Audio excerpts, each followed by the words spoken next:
Ama arang inya arang parangna ko arang ge parangna arang channel nyal taun pe ajam taun pe tehna khobor আমি রবীন্দ্র ভারত জগন্নাথ মহানের একটা ভীষণ উদ্বিগ্নের সাথে আমি ভিডিওতে আসতে বাধ্য হলাম। সেটা হচ্ছে রিসেন্টলি একটা খবরের কাগজে দেখলাম বীরভূমের যে দেউচাপাচারি যেখানে প্রস্তাবিত কয়লা খনি খননের কাজ শুরু হতে যাচ্ছে, সেই দেউচাপাচারিতে নতুন করে বেশ কিছু জনের মধ্যে সিলিকোসিস একটা রোগ, সেটাকে প্রভাব বিস্তার করেছে। এখন আমার প্রশ্ন হচ্ছে যে এই সিলিকোসিসটা সম্বন্ধে আমরা কতটা জানি বা না জানি। তো এই সিলিকোসিস আমরা যেটা একদম ছোট্টভাবে যেটা জানি, সেটা ডাক্তারবাবুরা ভালো জানবেন। আমরা যেটা জানি সেটা হচ্ছে সিলিকোসিস হচ্ছে মূলত এই বালি ধুলা এই সমস্ত যেখানে খুব বেশি ওঠে সেখানে সিলিকা নামক একটা পদার্থ যেটা মূলত ফুসফুসকে আক্রমণ করে। এর সাথে সাথে প্রাসঙ্গিক যেগুলো রক্তাল্পতা থেকে শুরু করে ইত্যাদি ইত্যাদি উপসর্গগুলি দেখা যায় এবং ক্রমশ মানুষের শরীর ভেঙে পড়ে এবং তার মৃত্যু অবশ্যম্ভাবী। এটা হচ্ছে সিলিকোসিস আমরা যেটা জানি। এখন বিষয় হচ্ছে যে দেউচা এবং পাচামিতে এখনো পর্যন্ত কিন্তু কয়লা খনি শুরু হয়নি, অর্থাৎ কয়লা উত্তোলন বা কয়লার কারণে যে ধুলো বালি বা গুঁড়ো বা সিলিকা পদার্থ যে কয়লা উত্তোলনের কারণে হচ্ছে, এটা কিন্তু এখনো হয়নি। তাহলে আমার প্রশ্ন হচ্ছে যে ওই এলাকার মানুষরা এই সিলিকোসিস দ্বারা আক্রান্ত হবেন কেন? আমার প্রশ্নটা এইখানে। প্রথমত আমরা ওখানে আমি 2015 সাল থেকে শিরডির এই সমস্ত এলাকাতে আমি কখনো কখনো আমার সংগঠনের কাজ আমি দিয়েছি এবং সেখানে সে সমস্ত স্থানীয় মানুষের সাথে আমি এই বিষয়গুলো বহুবার আলোচনা করেছি বিভিন্নভাবে।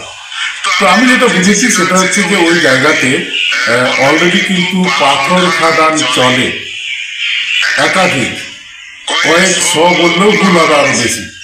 ওখানে পাথর খাদান চলে, যে পাথর খাদানগুলোর মূল মালিক কিন্তু মূলত আদিবাসীরা। ওখানে একটা কথা মনে রাখা দরকার, ওখানে কিন্তু শুধু আদিবাসীরা বসবাস করেন না, ওখানে বিভিন্ন শ্রেণীর মানুষ কিন্তু বসবাস করেন ওই এলাকাতে। কারো জমি আছে, কারো জমি নেই, কারো শুধুমাত্র বাড়ি আছে, কেউ বা শুধুমাত্র খাস ল্যান্ডের উপরে বসবাস করে আছেন কিন্তু তার কাছে কোনো কাগজপত্র নেই।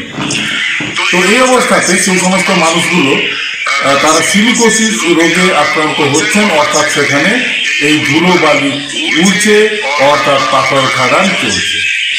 এখানে আমার ক্লিয়ার প্রশ্ন, পরিষ্কারভাবে আমি জানতে চাইছি যে এই পাথর খাদানের মালিক কারা? তারা কি বৈধতার সাথে পাথর খাদানগুলো চালাচ্ছেন? আমার কাছে যেটা খবর সেটা হচ্ছে যে ওই পাথর খাদানের মালিকরা তারা আদিবাসী এবং ওখানকার যে সমস্ত অধিবাসীরা আছেন তাদের কাছ থেকে জমিগুলো বিভিন্নভাবে কবজা করেছেন এবং সেই জমিগুলোর উপরে তারা পাথর খাদান চালাচ্ছেন সম্পূর্ণ অবৈধভাবে। এই যে পাথর খাদানগুলো চলছে এই এলাকাতে যদি কয়লা খাদান হয়, কয়লা খাদান সরকার করবে বা করবে না, আমরা তার প্রতিবাদ করবো কি করবো না, আমরা কিভাবে প্রতিবাদ করবো বা আমরা কিভাবে তাকে সমর্থন করবো বা আমাদের কর্তব্য কি হবে, এসব নিয়ে আমি একটু পরে আসছি। তো মূল বিষয় যেটা সেটা হচ্ছে যে ওই জায়গার উপরে সিলিকোসিস রোগটা দেখা গেছে এবং পাথর খাদান কিন্তু চলছে। আমি যেটা স্থানীয়ভাবে যে আমার কাছে যে খবর সেটা হচ্ছে যে বেশ কিছু পাথর খাদানের মালিক তারা ওইখানকার স্থানীয় কিছু মানুষকে এবং বাইরের বেশ কিছু সংগঠনের নাম করে বেশ কিছু মানুষকে তারা প্রভাবিত করেছেন বিভিন্নভাবে। এই যে প্রভাবিত করার মাধ্যমে তাদেরকে কোনো খুশি করেছেন এবং সেই খুশি করার মধ্যে দিয়ে তাদেরকে এই প্রতিবাদের জায়গাটাতে তারা তৈরি করে দিচ্ছেন, যাতে করে তাদের ওই জায়গা সরকার অধিগ্রহণ করলে সেই জায়গার উপরে তাদের কর্তৃত্ব শেষ হয়ে যাবে, তাদের পাথর খাদান থাকবে না, সেখানে সম্পূর্ণভাবে সরকার সেগুলি গ্রহণ করে দেবে। তখন এই পাথর খাদানের মালিকরা যাতে অবৈধভাবে চিরদিন ধরে এই খাদান চালিয়ে যেতে পারে এবং সেই জন্য এই মানুষগুলোকে তারা উত্তেজিত করছে, এটা কিন্তু ঘটনা। প্রথমত পরের কথা বলি, ইতিপূর্বে ওই সমস্ত জায়গাতে যারা জমি দান করেছেন ওখানে কিন্তু দেখুন ওখানকার মানুষরা কিন্তু বিভিন্ন রকম মতামত দিচ্ছেন। একটা শ্রেণী বলছেন যে তারা জমি দেবেন না, একটা শ্রেণী বলছেন যে যে তারা জমি দেবেন, একটা শ্রেণী বলছেন যে তারা সম্পূর্ণ প্যাকেজটা অ্যাভেল করবেন, একটা শ্রেণী বলছেন যে তাদের চাকরিটা চাই। এগুলো কিন্তু বাস্তব ঘটনা। এখন আসি ওই জায়গাতে, ওই দেউচা পাচামি এলাকাতে যে সমস্ত আদিবাসীরা আছেন, বিশেষ করে আমি তাদের সাথেই কিছু কিছু জায়গাতে কথা বলেছিলাম। তো ওই জায়গাতে ওই সমস্ত মানুষদের অর্থনৈতিক অবস্থাটা এখন কোন অবস্থায় দাঁড়িয়েছে আমরা দেখেছি যে তাদের অর্থনৈতিক অবস্থা দারিদ্রতার সীমা নেই। তারা এখনো পর্যন্ত যে দরিদ্র সীমা তার নিচেই তারা বসবাস করছেন।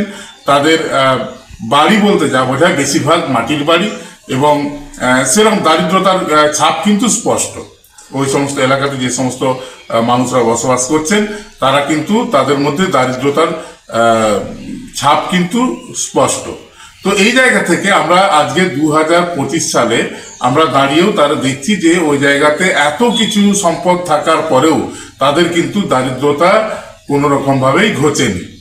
তো আমার প্রশ্ন হচ্ছে যে পরবর্তী 50 বছর, 60 বছর বা 100 বছর এই সময়কালে আগামী যেটা আসছে আমি তার কথা বলছি, এই সময়কালে তাদের অর্থনৈতিক উন্নয়নের জায়গা কতটা তাদের সামনে খোলা আছে।